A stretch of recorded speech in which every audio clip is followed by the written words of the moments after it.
हरे कृष्णा। आपके चरणों में निकुंज लीला देवी दासी का दंडवत प्रणाम। जगत गुरु शिला प्रभुपाद की जय। श्री श्री राधा रासमेर भगवान की जय। तो आज हम श्रीमती राधा रानी के बारे में चर्चा करने की कोशिश करेंगे। सबसे पहले आप सबको श्रीमती राधा रानी के जन्म प्राकट्य की बहुत बहुत बधाई हो, क्योंकि राधा रानी कभी जन्म नहीं लेती, वो हमेशा प्रकट होती है। तो आप सबको बहुत बहुत बधाई हो।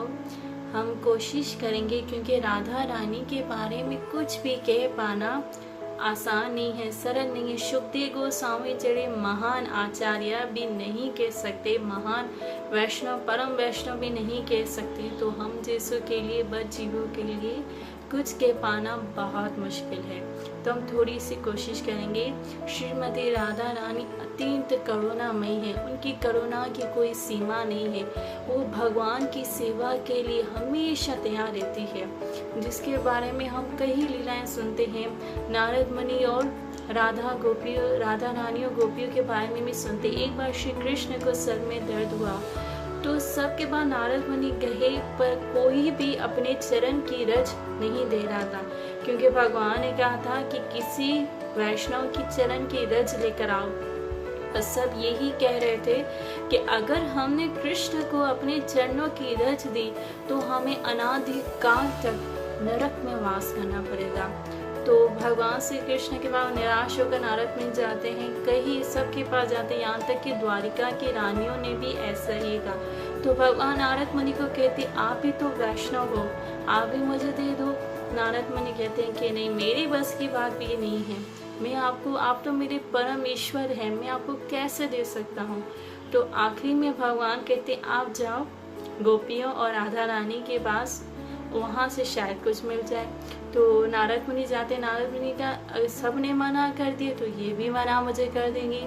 तो जैसे ही उनके पास गए तो उन्होंने सुना कि कान्हा के सर में दर्द, दौड़कर वो भागी, यमुना के पास भागी। तो नारद ने कहा, देखो ये भी चली गई, मैंने कहा था नहीं देंगी। तो जाती अपने पाँव गीले करती है और मिट्टी में इतने बड़े बड़े अपने चरण रखती है, और एक थोड़ी सी जरा सी नहीं, पूरे कंटेनर भर के गोपियां राधा रानी नारद मुनि को देती कि जाके जल्दी जाओ, देर मत करो, जल्दी लाके कान्हा के सर पर लगा दो। तो नारद मुनि कहता है कि मुझे तो पता था कि आप लोग अनपढ़ हो, आपका अक्ल नहीं है, लेकिन इतनी बेवकूफ़ भी आप हो, आपको पता है इसके बदले में आपको क्या सज़ा मिलेगी। बोले हम जानते हैं। बहुत ही विनम्र हो के गोपियों राधा रानी ने कहा, हम जानते हैं कि अगर हमने कान्हा को अपने चरणों की रज दी तो हमें अनादिकाल तक नरक में वास करना पड़ेगा, लेकिन हम वहाँ भी जाने के लिए तैयार है। लेकिन अगर हमारे एक और क्षण भी कान्हा ने अपने सर का दर्द बर्दाश्त किया, वो हमारे बर्दाश्त से बाहर है, हम सब कुछ बर्दाश्त कर लेंगे। ऐसे विनम्र भाव है हमारी श्रीमती राधा रानी का। अत्यंत करुणामयी श्रीमती राधा रानी है, वो हमेशा भगवान की सेवा के लिए हमेशा सबसे आगे रहती है। भगवान को प्रतिदिन अलग अलग व्यंजन खिलाती है, कभी रिपीट नहीं प्रसाद लगाती, अलग अलग भगवान को प्रसाद ऑफर करती है। जब इस धराधर में आना था, राधा रानी से कृष्ण के प्रति करुणामयी नहीं है, सब जीवों के प्रति भी करुणामयी है। जब राधा रानी को यहाँ पर प्रकट होना था, यहाँ पर धरती पे आना था, तो कृष्ण ने कहा चले अब। तो राधा रानी कहती है कि नहीं, मैं नहीं चलूंगी।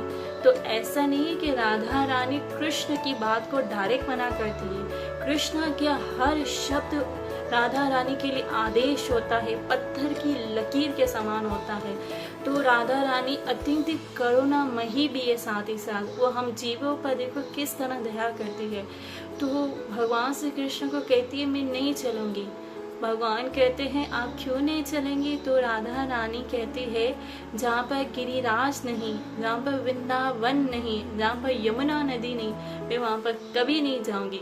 तो भगवान का बस इतनी सी बात, मैं अभी नीचे प्रकट करता हूँ। तो ये राधा रानी जानती थी कि हम जैसे कलयुग के लिए, भक्त जीवों के लिए भगवान के वृंदावन धाम पर जाना, यमुना के दर्शन पाना, व्रज की रज को पाना अत्यंत ही कठोर है। क्योंकि भगवान ने कहा है, भगवान तो तराजू लेके खड़े ना, ये यथा मां पर पद्यन्ते, जो जैसा मेरे पास भाव से है मैं उसे प्रदान करूंगा। लेकिन माता रानी, हमारी राधा रानी ऐसा नहीं सोचती। वो बहुत बहुत बहुत करुणामयी है। उन्होंने कहा भले जैसे भी हो मेरे बच्चे, लेकिन मैं उन पर दया करूंगी। हमारे पास जो चैतन्य महाप्रभु करुणामयी अवतार लेकर आए, वो भी राधा रानी की कृपा की वजह से। राधा रानी ने कहा कि आपने कौन से बड़े काम किए, किसी को मारना काटना कौन सी बड़ी बात है, क्या आपने उनको प्यार से समझाया है अपने नाम देना। तो भगवान राधा रानी की इस करुणामयी शब्द के कारण गौर अवतार लेते हैं। इतने पर भी नहीं, राधा रानी अपना भाव, अपना हृदय भगवान को देती कि ऐसे मत जाओ, आपका कोई भरोसा नहीं, आप उठा भी सकते हो हथियार। तो अपना हृदय निकाल कर भगवान के हृदय में डालती, बोले अब जाओ, अब करो ना, आप करोगी। तो इस तरह ये सब श्रीमती राधा रानी की अत्यंत करुणामयी कृपा है हम सब पर। तो हम जानते हैं कि श्रीमती राधा रानी का प्राकट्य कैसे हुआ। सबसे पहले हम गौलोक चलते हैं। गौलोक श्री कृष्ण रास मंडल में खड़े हैं और भगवान को रास करने की इच्छा हुई। अभी तक भगवान ने रास नहीं की थी, तो फर्स्ट टाइम भगवान श्री कृष्ण को रास करने की इच्छा हुई। तो भगवान के लेफ्ट हैंड से एक बहुत ही तेज प्रकट हुआ और वो तेज से राधा रानी प्रकट हुई है। तो राधा रानी जैसे ही उनका प्राकट्य होता है, वो दौड़ कर जाती है, दौड़ कर जाके एक पुष्प लाती है और भगवान के चरणों में अर्पित करती है। डायरेक्ट प्रकट होकर भगवान की सेवा में लगी, ऐसी है श्रीमती राधा रानी।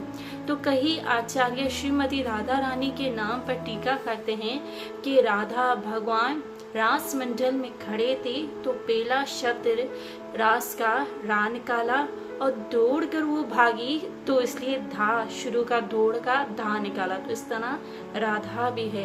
कई टीका है कि भगवान को रस देने वाली है, इससे उसका राधा नाम पड़ा। कई आचार्य ये कहते हैं उनको एलादनी शक्ति भी कहा जाता है, क्योंकि भगवान को परम आनंद आला आनंद देने वाली है, इसीने आलादनी भी शक्ति कहा जाता है। ये हुई गौलोक की कथा। अब आते हैं नीचे धरती पर कैसे प्राकट्य हुआ। तो भगवान श्री कृष्ण का अभी जन्म होना था, ठीक है। उससे पहले दो भाई थे, विंध्याचल और हिमाचल। हिमाचल का दामाद हुआ महादेव, उनकी बेटी थी पार्वती, उनका विवाह हुआ महादेव से। तो महादेव से जब शादी हुई माता पार्वती की, तो हिमाचल की बहुत प्रशंसा, हर जगह उनकी प्रशंसा होने लगी। तो उनके भाई विंध्याचल को बहुत ही ईर्ष्या होने लगी और उन्होंने ब्रह्मा जी की तपस्या की और तपस्या करके उन्होंने ब्रह्मा जी से कहा, मुझे एक ऐसा वरदान दो कि मेरी बेटी का जो पति हो, हस्बैंड हो, उसकी सेवा महादेव करें। तो ब्रह्मा जी तथास्तु कहकर चले जाते हैं। तो ब्रह्मा जी तथास्तु तो उन्होंने कह दिया, लेकिन अब परेशान होगी कि महादेव सेवा जिसकी करें वो तो सिर्फ एक ही है, वो है भगवान श्री कृष्ण और उनकी प्रिय है राधा रानी। तो दोनों को प्रार्थना करने लगे। तो भगवान श्री कृष्ण का ये मेरी ही इच्छा है, राधा रानी विंध्याचल के यहाँ प्रकट होगी। तो इस तरह विंध्याचल के घर पर 9 कन्या प्रकट हुई। तो जैसे ये प्रकट हो चुकी थी, वहाँ पर कंस के यहाँ मथुरा चलते हैं। मथुरा में भगवान श्री कृष्ण का प्राकट्य हुआ। वासुदेव उनको जाके गोकुल में छोड़कर आए और कन्या को लेकर आए। और कन्या जब कंस के सामने हुई, तो उनको जैसे ही कंस ने फेंका, वो बहुत बड़ी प्रकट हो गई, एक शक्ति वेश अवतार लिया। तो वो कहने लगी कि ए मूर्ख, तुम मुझे क्या मारोगे, तुम्हें मारने वाला प्रकट हो चुका है, गोकुल में पहुंच चुका है। तो जैसे ही इसने सुना, और वो ये भी कहती है कि विंध्याचल के यहाँ एक ऐसी कन्या ने अवतार लिया है जिसके हाथ का जो भी प्रसाद खाएगा वो अमर बन जाएगा। और दूसरी बात ये भी कहती है, वही तुम्हारे मृत्यु का कारण भी बनेगी। जैसे ही कंस ने ये सुना, तो उसने पूतना राक्षसी को बुलाया। पूतना को उसने कहा, जाओ सारे व्रज के जितने बच्चे हैं न अभी जो नए जन्मे हैं उनको मार दो। इससे पहले आप जाओ विंध्याचल के घर पर, वहाँ पर जो कन्या अभी प्रकट हुई उनको भी आप मेरे पास लेकर आओ। तो जैसे ही पूतना वहाँ जाती है, 9 ही वहाँ पर 9 थी सखियाँ, अष्ट सखियाँ थी और श्रीमती राधा रानी थी। अब पूतना को ये पता तो नहीं था कि कौन सी राधा रानी वो 9 ही बच्चियों को उठाकर ले जाती है और आसमान में उड़ने लगती है। तो विंध्याचल को जब ये पता चला कि मेरी कन्याओं को एक राक्षस ही लेके गई, तो बहुत बड़ा यज्ञ करने बैठ जाते हैं। जिस तरह वो यज्ञ में आहुति डालते जाते हैं, हर एक कन्या नीचे नीचे गिरती जाती, इसी तरह अष्ट सखियाँ ब्रज के आसपास गिरती हैं। अष्ट सखियाँ गिरती। फिर आखिरी में श्रीमती राधा रानी पूतना आखिरी जब आहुति डालते तो पूतना के हाथ से गिरती है और जाके यमुना में प्रकट होती है, एक पुष्प कमल के ऊपर वो प्रकट होती है। तो उसी समय कीर्तिका उनकी सखियाँ स्नान करी होती है और वो कहती है कि हम सब के पास कन्या है, कि कीर्तिका के पास ही वो बस ये प्रार्थना कर ही रही थी। अब देखो राधा रानी की करुणा, यहाँ पर भी हम राधा रानी की करुणा देखी।